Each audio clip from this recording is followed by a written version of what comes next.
Zoran Bašanović. Ko je Zoran Bašanović? Bitan sovjetnik na Zoran Zaev, ili nije to ako znajeme? Zoran Bašanović je jedan, kako da kažem, jedna ličnost koja, igrom slučaja sam ga upoznao, nije ošte iz Beograda, došao u Beograd gladan, žedan i onda je bio onako lepuškas, pa su ga, lepe dame su ga onako oblačile, hranile i tako dalje, onda je ušao u taj malo biznis i sve, i to vam je čovjek koji vam je dugi niz godina bio s Aleksandrom Vučićem i koji ga je stvarao i koji je kum sa njim. I nama je apsolutno bilo jasno i ta priča da su svađe, oni su se sad pomirili ponovo, zajedno su, i ta priča da je on u svađi sa njim nije.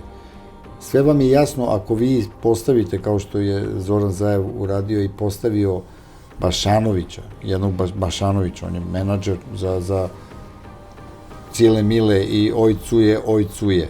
I njega postavite da vas savjetuje takav čovjek koji se razume u politiku kao što se razume prvi taksista koga zaustavite u Beogradu. I on vas savjetuje šta? Za kriminal?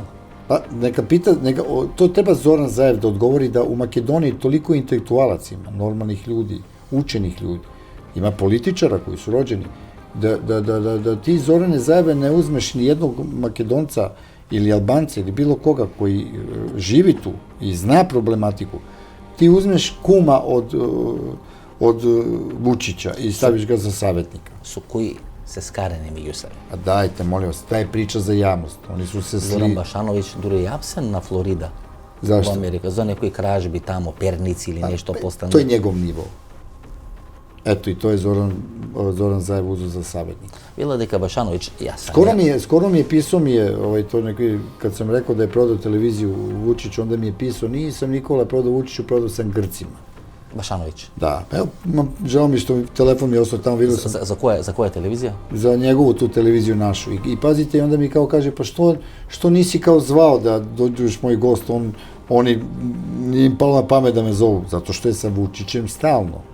Gospodin Sandulović, ova afera Tareket, koja je potresa makedonskата politička scena, сега малко е за неверување дека еден Буки 13, кој ќе свърши тука во реални шоуа во Србија на Пинк телевизија, дека може да биде мозок на таква операција за рекетирање на такви манги, такви олигарси.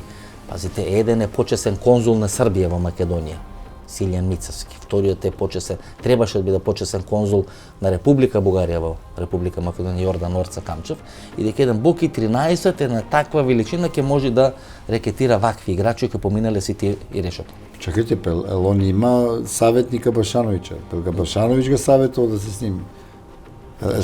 Сметате вие дека Башановиќ е мозокот на целата таа операција? Не, ја само кажем, саветник, знаеш ли šta е саветник? Не советува. Да вас саветува и да вас заштити од глупости. А šta ga on savjetuje? Da on ima, da se uopšte upozna sa nekim kao što je Boki 13. Pa šta će Boki 13 i Čeda Jovanović zajedno u Makedoniji? Да, Čeda Jovanović имаше средба со Боки 13. И рековме дека ќе го отвори. отвори. А Čeda Jovanović vam je svaki dan nerazdvojen sa Vučićem.